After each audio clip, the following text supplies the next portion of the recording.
Hi, guys. Welcome back to Enlightened Awakening. Today on the show, this is episode number 4. I have Jeffrey Segal on the show. Jeffrey is a former lawyer, cancer survivor, life coach, a tiny book of big manifesting. Welcome, Jeffrey. Hi there. How are you? Thank you so much for having me on the podcast. I'm very honored. You're so welcome. Thank you for coming on the show. I'm looking forward to it and our conversation. Yes. So I have to ask you the obvious. Your name, Jeffrey Segal. Any relation to Steven? Well, actually, it's Siegel, and what I usually get asked is, am I related to Fred Siegel? And the answer to both really is no. Oh, are you sure? I'm positive. Maybe somewhere down the line. You never Yeah, know. really. I'll do one of those ancestry tests. Right. Okay. So, first of all, I want to ask you, so you were a lawyer for like 20 plus years? Yes, for a long time. I started practicing in 1986 and practiced really until around 2012 or something like that. Close enough. So what was your main focus in the In lawyer my industry? practice, so I Right. In was your what they practice. call an insurance coverage lawyer, but really what I dealt with was who was going to pay to clean up environmental waste sites around the United States.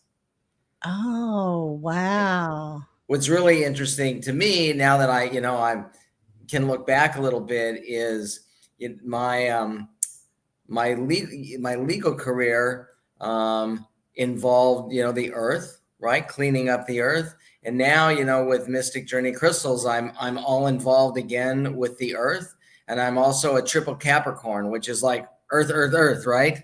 So it's pretty interesting. Yes.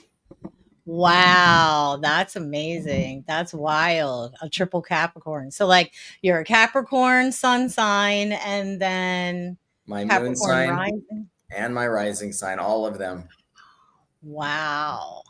pretty Wow. earthy. So who are your clients when it So my came? clients when I practice actually were insurance companies, because what would happen, there's these are like giant lawsuits I was involved in for tens of millions of dollars against companies like Union Oil or big like Rocketdyne, these big huge corporations. And for many years in the 40s and 50s, they basically polluted the earth. And in the 80s, there was a law passed that basically said if you pollute the earth, you have to clean it up and pay for it. But then these big giant corporations would turn the cleanup part of it over to their insurance company and say, "Hey, I had insurance for this, and you should pay for it." And there'd be this huge fight that would go on for many, many years between giant corporations. And I was on the side of the insurance company, and insurance companies, they're like, "No, we're not going to pay." So that was that was my role. No, we're not going to pay. I mean, there were reasons for that, legitimate reasons. I mean, basically, you can't get insurance if you know you're going to cause a problem. And so this litigation would basically be to talk to scientists and people who work for the companies decades ago and say, you really knew this stuff was bad stuff that you were just laying on the ground, right? And so then they would decide the insurance stuff. Well, then what was the insurance for if it wasn't for cleaning up? Well, I all know. your insurance, whether it's your car insurance or your business, it only covers you for accidents. And so the argument on the first thing would be this was no accident. You intentionally put the polluting material in the ground and you know what you're doing. So you shouldn't be able Oh, to get insurance for it. There's another aspect of it where, so I don't know if you ever heard of this. There was many years ago in the 60s, there was a giant oil spill off California called the Santa Barbara oil spill. And after that oil spill polluted the California beaches for tens of miles. And they changed all business insurance policies to basically say, we don't cover you for pollution unless it's a sudden and accidental event. And so then there would be, even if they didn't really know what they were doing, if it was over a long term, there'd still be no coverage. So we would get in these fights and they would go on. Literally, I was in cases for up to 10 years. And ultimately, the two giant corporations would settle, and somebody, the insurance company would pay some cents on the dollars for, millions and millions and millions of dollars, and it would go away. And the earth would get cleaned up. So in the end, it But was a good. meanwhile, in 10 years, it wouldn't, right? Or whatever. Yeah, well, and then it takes a long time to clean up. But yeah, in that time, Mm. nothing would happen. So, Mm. but Wow. it was So, and then I'm guessing that once you were diagnosed with cancer, that kind of put everything to a screeching halt. yeah, it really what it really did was it awakened me. It woke me up. That's really what it did. More than anything else. I mean, they thought they had the cancer, then they thought they didn't have the cancer. And so when they changed their mind, I took a sabbatical and went into a course of what I call non-traditional healing, and took a sabbatical from the law, and was really, I mean, so look, the story is, they told me to have chemo, and I said no. And my best friend was my doctor, and I was like, I'm not going to do the chemo stuff. And he's like, you really need to. You're really important. And I'm like, I don't feel that's right for me. And he said, well, let's make a deal. You do your foo-foo stuff, your non-traditional stuff for 90 days, and we'll test again, and we'll see how the cancer has spread or not. So I'm like, deal. And so I put together a team of healers and took a sabbatical and did my thing. And in 90 days, they retested, and the abnormalities that they had originally found had shrunk 50%. And so I Here's said, the thing: isn't chemo a carcinogenic? I don't know how to say that word. a carcinogenic. I mean, look, well, one thing's for sure, it kills all the cells. I mean, that's really what chemo does, is it kills your cells, and it kills the cancer cells with it. And I've been through it, but I've certainly been told that it's not a pleasant, easy process. And so after it shrunk 50%, I bent back to my friend and I'm like, do I get another 90 days? And this time he said, deal. And so after another 90 days, whatever they had seen, the abnormalities had disappeared. That's And amazing. What kind of like healing things were you doing? so I put together a team of healers. So I had an acupuncturist, I had a body worker, I had an energy worker. I actually had what you would call a regular therapist. Your average shrink. And then I had, my girlfriend at the time was into healing, and so I had her to support me as well. And there were all sorts of different. I would go to various sessions, I guess is the best word, and have different healing techniques, performed on me. Plus, I have my own philosophy regarding look, I fully believe that I created the cancer in my body so that I would finally force myself out of law, which I had hated for more than a decade. And so this was really my opportunity to say to myself, look, I can manifest in the outer world. Now I need to manifest in the inner world and work with this team and make the cancer go away. And that's what happened. Two things I'd like to comment on what you just said. One is I heard recently, I think in another spiritual podcast, where somebody was asking, they may have had a near death experience or something like that, and they just couldn't understand why people had to go through things like cancer and suffer and this and that. And the guest's answer was, because you're not living your true purpose, and something like that, the stress and the energy kind of manifests itself into your body, and it makes you stop and put all the focus back on you again and figure out, you have to, like, it just stops you. It's like a cold hard stop. And then another thing is, this morning I was listening to, I like to listen to like something spiritual every morning. And this morning I was listening to, I don't remember this gentleman's name, but I've seen him on several podcasts. And he does a lot of out of body experiences. Oh, I wish I could remember his name right now. But he said that your spirit your light body or whatever makes your body live. And that's why when your spirit separates from your body can't go on without it. Like your body needs its spirit. The spirit is what makes the body live. I completely agree. I completely agree with both statements. Yeah. So that being said, if your spirit makes your body live, maybe you figured out a way to help your body not only live but heal itself.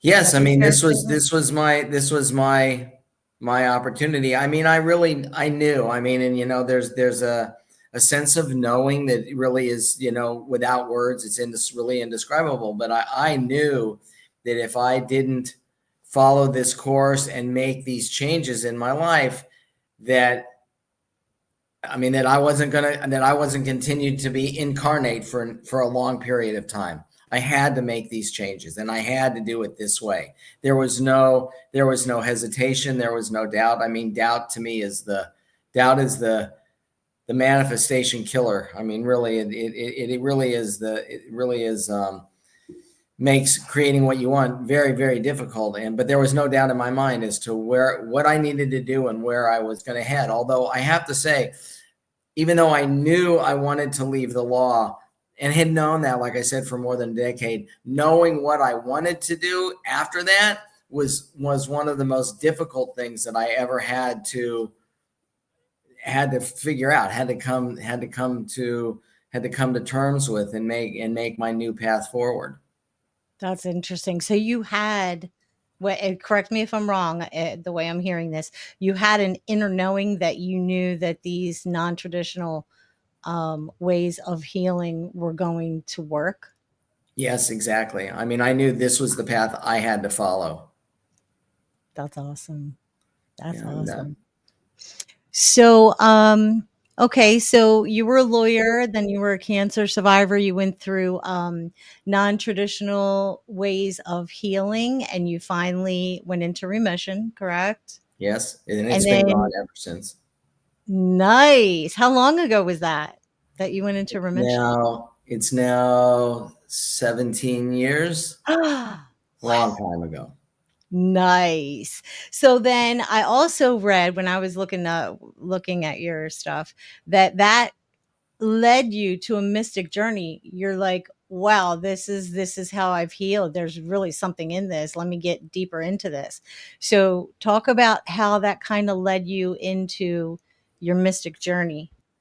It's so, I mean, I believe that really the single most important question anyone can ask themselves is, what do I really want? And I believe very strongly it's not a multi-choice answer. Um, and it's not an easy answer to come to, and it really is, what do I really want? And so that's what I had been struggling with for many, many years.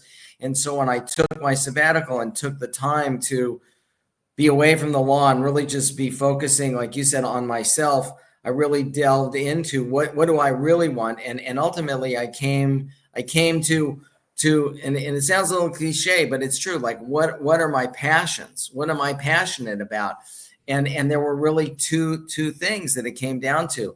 Um, the first was my spiritual path. I had been involved with a spiritual order that gave me some unbelievable techniques and training, which certainly helped me to put my cancer into remission, and to follow that path of spirituality. Or my other passion is traveling.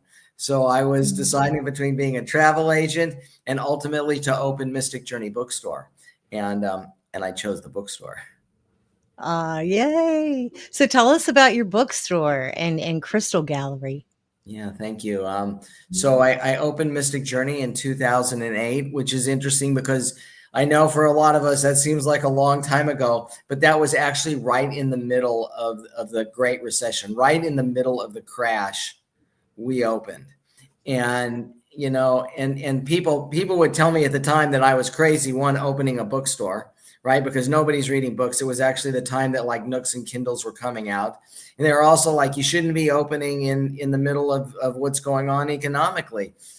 but this was my time, and so there again, there was no doubt in my mind that this was the right thing to do at the right time. And really, that time was when people needed Mystic Journey more than ever, because everybody was struggling along.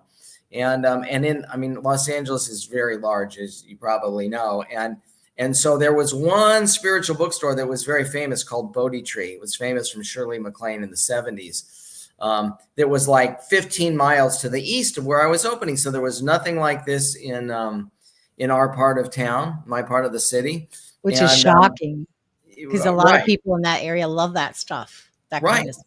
I mean, we're near the beach, and we really had a strong spiritual community. So it was, I ended up opening on a street called Abercrombie, which after I opened along with it for other reasons, I mean, the street blew up.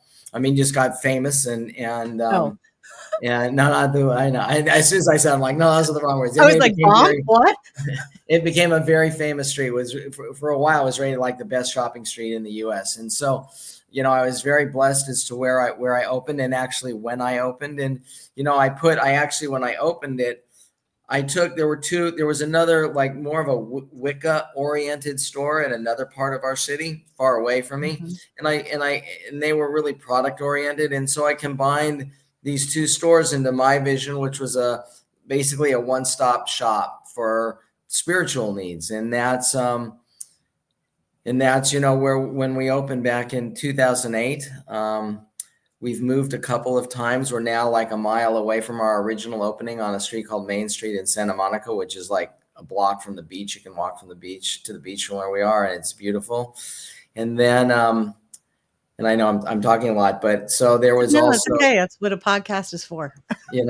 it's interesting too. So at the time, my landlord in the place that I was in around, I don't know, 6 or 7 years ago, I had started the part of the crystal part of the bookstore was growing. People were really interested in it. I was getting interested in the larger crystals, and I had mentioned to him, oh, someday I'd love to have a gallery of big crystals.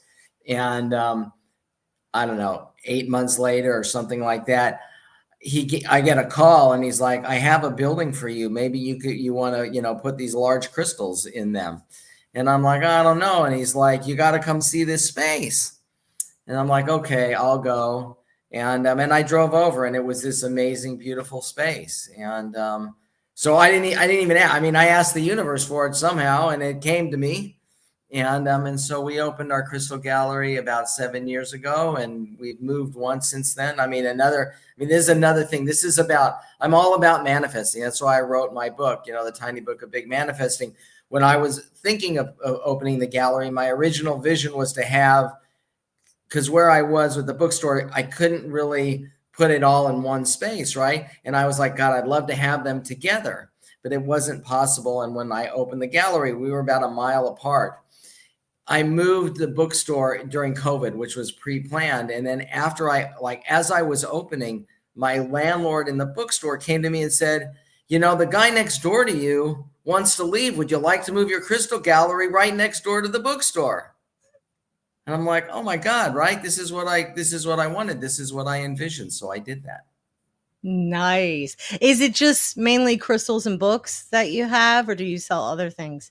So in the bookstore, I mean, we probably have the largest or second largest offering of tarot decks and oracle cards in Los Angeles. And we have incense and candles, and we sell a lot of journals, and I don't know. We have statuary, and we have a lot of jewelry, both crystal oriented jewelry and non-crystal oriented jewelry. So it's a full. I mean, really, I as I said, I wanted to make it a place where, if somebody was looking for what I call tools, right? Tools for their spiritual practice or their evolution, to provide all of those, to make all of those tools available in one place. I mean, we have psychic readers. We call them intuitive readers, who are, in the store every hour that we're open. We have events every weekend, workshops and book signings, and we have a beautiful outdoor garden patio. So we do it all. Oh man, I might have to move to LA. Oh, you should, I regardless of the remember. bookstore. But I love LA, so There was a store sort of like what you're talking about. I'm sure it's not as grand as yours is, but it was pretty cool. And this was like, oh, probably 20 years ago that I used to love to go to with my daughters, and it was called Bell Book and Candle. Nice. I'll have to look them up and see if they're still around, but they're definitely not around where they used to be. But yeah, I loved that store. Yeah. But So, and we've really, I mean, we've been open for 16 years now, and we've, I mean, we've really been of great service to thousands of people. I looked up some of our intuitive readers have been with me almost since the beginning, and I looked up the other day with one of our long-term readers, and she had done almost 10,000 readings with us. Right? That's a lot. that, and I'm sure your business is blowing up right now Yeah, because well, yeah, I mean, people are, the readings, I mean, and this is one reader, right? I mean, we have a cadre now of about a dozen readers. We do readings both in store and remote on the phone. And we're really, our reputation for readers is very strong. And it's interesting, and I'm going to say this, and I don't mean to be trite or anything, but it's sort of funny. I would say, I used to go with working with all of these very straight laced lawyers to working with people who speak with dead folks. I mean, it's but it's true. And these people, I mean, I actually had an intuitive, a psychic, predict the field of law that I was in before it was even created. I mean, before the field existed, this person said that to me, you're going to be involved in some kind of field of law where there's something smelly in the ground. And so I believe, I mean, there are people who have this ability that I don't have, but I mean, really, it is an ability to tap into something that most people can and can really help people in pursuing their path. I'm having a medium on the show on Saturday. Oh, great. Yeah. So yeah, Great. should check it out. Um, okay. Wow, that's awesome. Can folks buy I'm sure folks can order things online from your store as well, right? Yeah, we're online at mysticjourneyla.com, and we have a store, and we have a lot of crystals, and we have some decks and journals and some other things and candles that people can. We're actually we're going to be expanding our online presence coming up soon, so I'm looking forward to that. And really, I mean, it's all about, I mean, I really believe this. I mean, the highest form to me of living is being of service to others, and that's really, what we have and continue to strive to do. Okay. Okay. So, anybody who would like to order crystals from Jeffrey's store, mysticjourneyla.com, you can get 15% off with the promo code EA Podcast. Enlightened Awakening is just too long. EA Podcast. Description and the promo code is also in the description box. So tell us a little bit about what kind of crystals you have there. Yes, well, wow. Our crystals run the gamut. I mean, pretty much you name a mineral or a crystal, and we have it. And we have pieces that run from, small pieces to pieces that are 6 feet tall and weigh 700 pounds. And I personally source all of our crystals, and I mean, even the small ones.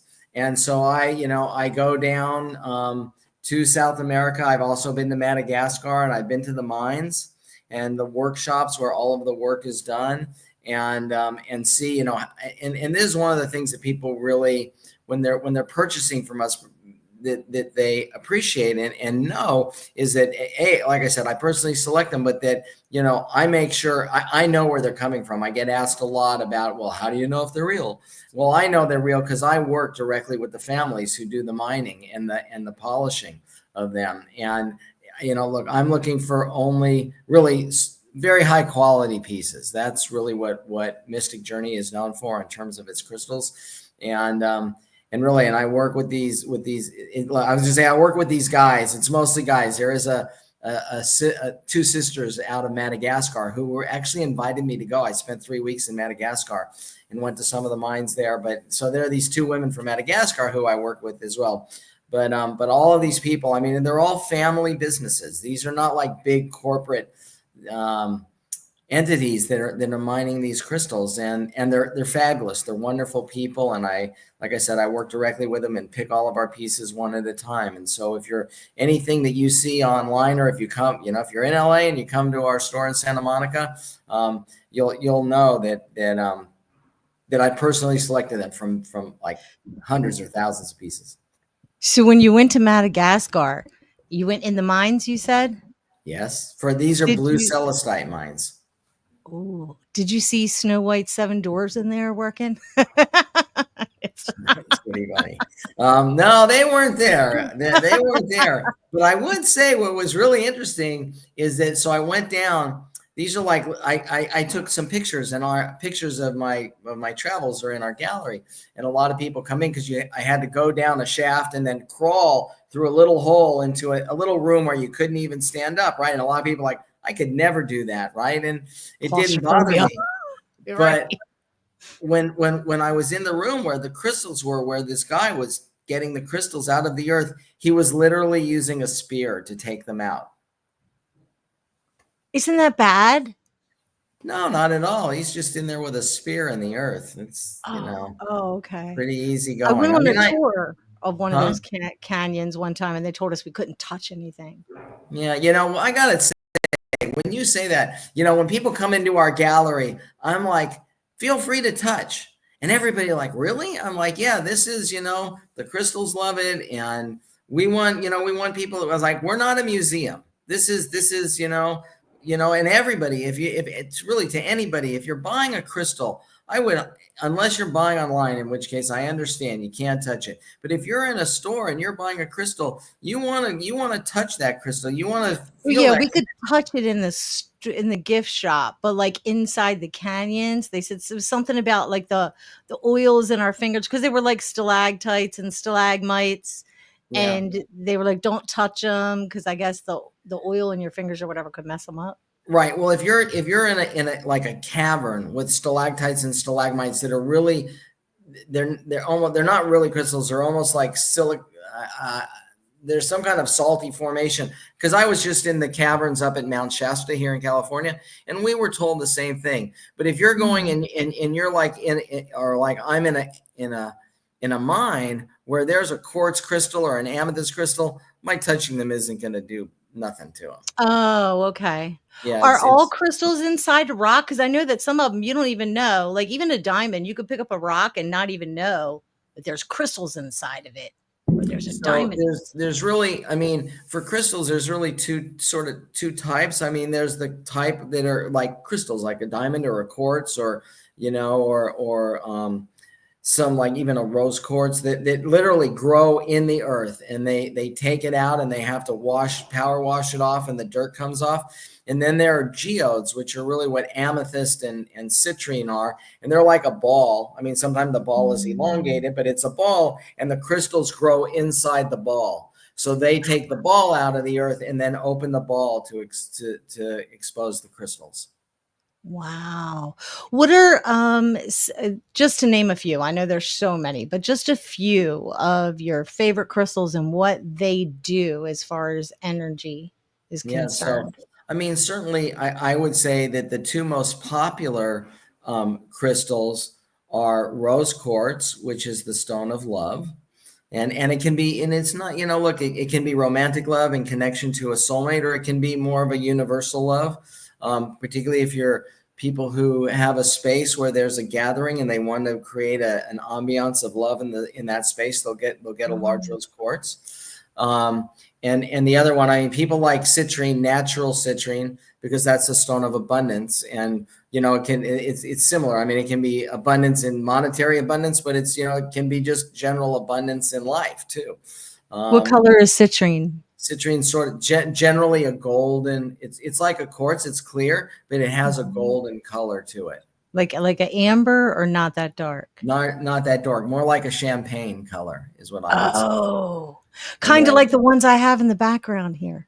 yeah, they could be. That Mhm. could be. Yeah. And then for me personally, my favorite, it's really a stone as opposed to a crystal, is a stone called labradorite. And Mhm. and it's actually all of ours are from Madagascar, and it has on the front of it, it's sort of opalescent. It shimmers and glows in different colors, and it's called the Stone of Magic, and they're incredibly beautiful and mesmerizing and good, I think, to sort of lose yourself in. And so What that kind of basic color is that one? well, so it's so they call it the flash. I mean, it actually has like I said, an iridescence. I don't know if you know moonstone. Moonstone sort of has Yeah. an iridescence to it, but Mhm. this is like 100 times more vibrant than moonstone. And there's different colors. There's golden, there's blue, there's purple, there's all sorts of different colors, and it's really Mm. like I said, I find it a mesmerizing stone. And then the last thing I'll say on the crystal front is, I mean, a lot of people like amethyst. It's really the stone of peace and serenity. People like to bring it into a room for meditation purposes. It's really good to Oh. calm and bring everything down. Awesome. I will have in the description box below these types of crystals and what you can use them for if Yeah, you're and you wondering know, what to look for. when you said that, sorry to interrupt. It's Um, okay. let me say one last thing because I get asked actually a lot, like, what's the best healing crystal? Um, and so my answer to that always is clear quartz, because clear quartz Mm. is called the stone of balance. And I firmly believe that when we're not, when we're sick, when we're diseased, it's literally that, it's disease. And that means something's out of balance. And, Mhm. and even when I was going through my cancer healing, my energetic healer used a quartz wand in our healing sessions, and she would, and I don't ask how, but I mean she would do stuff and it would make my body vibrate. I mean literally I could feel the energy, and so that's what Change I your would suggest for vibration. the healing is clear quartz. Yeah, that's also what you use to kind of cleanse energy from other crystals or right? Because I know my daughter, when she does her setup, she'll usually have like that clear quartz, and she always told me it's like a purifier. Yeah, clear quartz and selenite. It's a white stone, looks very similar. Selenite's a Mhm. really good cleanser crystal. Wow. So also you had a Ouija board at one time where you connected to a spirit, you said. I've always been afraid of Ouija boards. Like I came home one day and my daughter had some friends over the Ouija board and I don't know why. I just freaked out. I grabbed it from them. I threw it out in the trash. And I'm like, don't ever bring that stuff in this house again. I don't know. I got scared, right? But that was Uh-huh. like probably 20 years ago. But so tell us what happened. You were using a Ouija board and you connected with a spirit? Yeah, I mean this was really the beginning of my spiritual path. I mean this encounter changed my life without a doubt. So I was 13 years old, and I was with a friend who said to me, "Hey, I've been using this Ouija board with my mom, and this really crazy stuff has been happening. You should come do it with me." And so I went over and we started using this Ouija board, and we connected with this spirit. And th- for those who've used a Ouija board, I mean, we would each put one finger on the little heart shaped dial, and this thing Mhm. would zip around. It would and go. I mean, like out of control, but it would tell jokes. And I'm definitely no jokester. It would tell jokes. It talked about life and death and God, and I mean, I'm 13 years old, so this was certainly nothing that I was coming up with or my friend was coming up with, and we basically, like I said, we would hardly even touch the little thing. I can't remember what that thing is called. And so we worked with this spirit for a number of months. I ended up like doing something where it entered my body and it took me somewhere, and I ended up seeing it at some point. So you had an And out of body experience?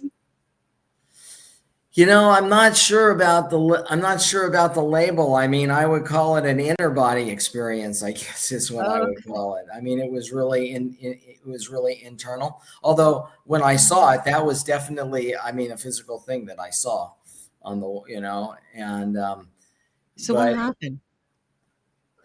we had been asking to allow it to see us, and after a number of discussions with it. It allowed, I mean, it set up a whole thing for us. And then basically it appeared to us as a shadow on the wall.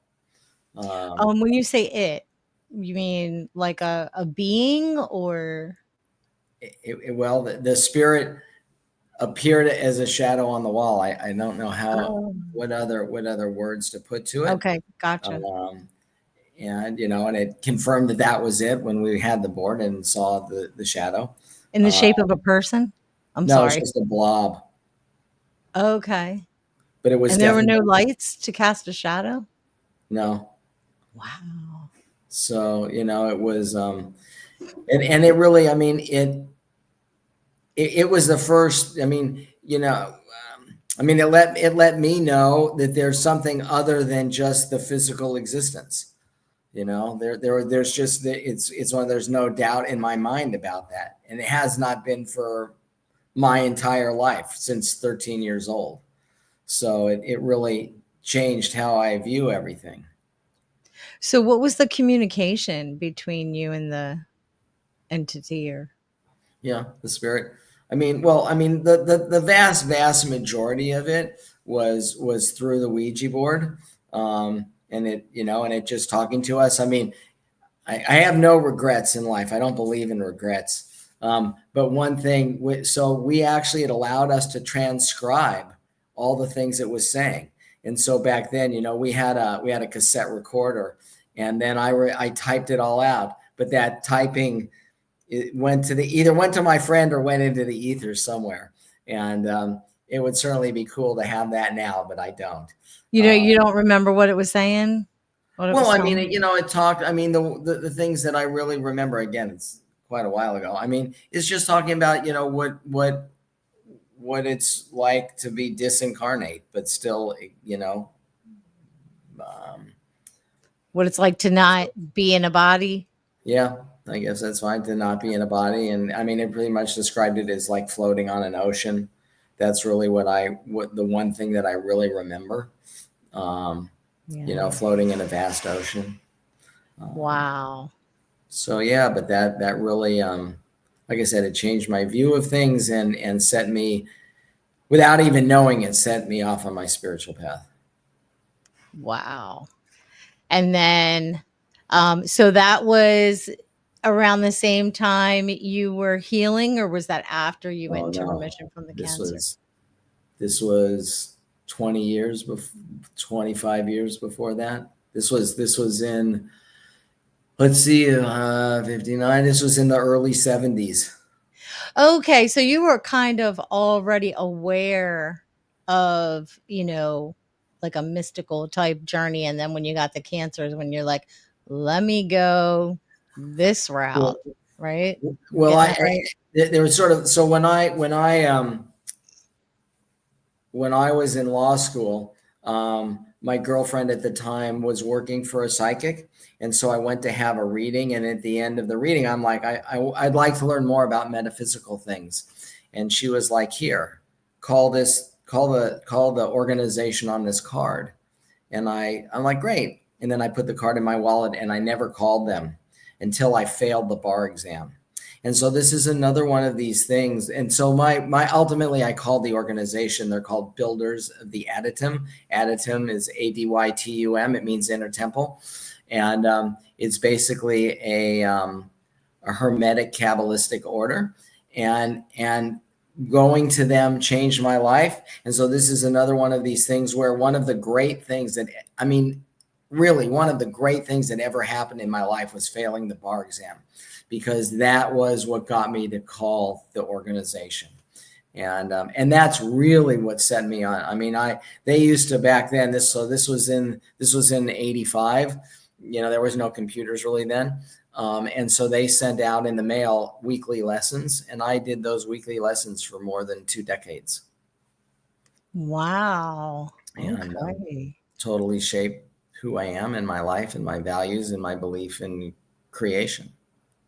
Wow. Tell us about your book. What can you tell us about your book? Yeah. Like So not yeah. go ahead. I was going to say, of course, you can't tell us everything. It's in there. You want us to read it. But if you could do a little synopsis, like, and we know it's a tiny book about big manifesting, Thanks for manifesting in a asking. big way. What I wanted to do in there was really two things. The first is I wanted to share some of the techniques that I was blessed to be given, um, at least in a condensed form, to help people with their manifesting. And so, roughly half the book, or maybe a third of the book, is devoted to the manifestation technique that I share, and then the other portion of the book is really what I call a code of life. It's really I would call it a set of values, because I really believe that in order to manifest, in order to create what you really want in your life, it's not just about doing the techniques. Because if you just do the techniques, but you live your life in a let's say in a way that's not conducive to really serving humanity, and that humanity can be your family, or it can be much broader. It makes the manifestation process much more difficult. So I share some. They're very small. They're like small chapters that are just a couple of pages each, that really set out some ways to approach life, that the way I put it, is to really grease the skids of manifesting. Yeah. Intention is everything, Yeah. everything. And yeah. All right. Wow. I love it. So if you want to get a copy of his book, the link is also in the description. And Thanks. I'll be checking that out as well. You're so welcome. So, if you would like to get a hold of Jeffrey, here's how you do that. Oh, wait a minute, wrong one. Sorry. That's Here okay. are Jeffrey's socials if you would like to check him out, along And with his website.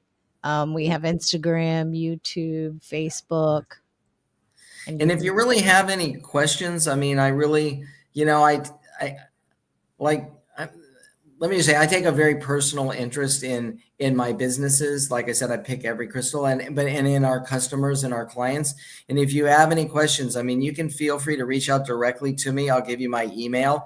It's very simple. It's Jeff at mysticjourneyla.com. And so just feel free to send me an email, and I will definitely respond. Oh, wow. Awesome. I love that. Thank you. You're welcome. So, all these links are also in the description below. So, I have two questions that I like to ask all my guests. The first one is, what is the meaning of life to you? Okay, so, and I've thought about this question, and so I believe that we are all aspects of God. We're really individualized sparks of God, and I believe that really the purpose of life is to allow God, whatever you want to call it, the one force, the universal force, to be able to experience itself on the physical plane. We're that vehicle where it can experience itself on the physical plane. And so I'm a big believer in really experiencing as much as possible in one's life. I mean, and that's why I've been a lawyer. I actually painted for a while and had a show. I've been an author, a life coach. I do all sorts of different things, and it's so that I can experience as many different things as I can. I mean, I have a philosophy in traveling to really never go to the same place twice. There's Oh, just too much to see and too much to experience to repeat. yeah, yeah. I think I've heard many times that this Earth school is like the Harvard or the Yale of the universe. It's very hard to get into. It's very hard to study, and it's like a very esteemed school to graduate from. Yes, exactly. And the other one is, what if you had a piece of profound advice that you could leave with our listeners today? What would that be? So it's a short saying, and it's simply leap and the net will appear. Ooh. And so that's what I would leave people with. I mean, it's Figuratively, guys. well, Nobody yes, jump off buildings or anything. yeah, no jumping off the cliff nearby.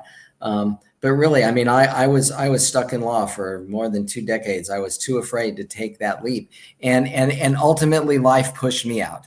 I mean, I made myself sick to push myself out. And what I, particularly in my life coaching, what I like to do is work with people so that they don't get to the point where they make themselves sick to finally take the leap. And I really do believe that the universe is there to support us. And so I encourage everybody to, when you're really feeling it, to take that leap and trust in the universe. Yes. Wow. I love that. All right. I want to thank you so much for coming on the show today. This has been amazing. Well, it's mutual. I'm very grateful that you had me as a guest. It's been a pleasure. Yes. And thank you so much for being patient during all my little glitches in the beginning that I had to figure out. So easy, always easy. All right. Thank you so much, Jeff. And hang back after the show. We'll have a short chat before we part ways. And thank you guys for watching. See you Thanks next to time. everybody for listening and watching. Okay. Bye.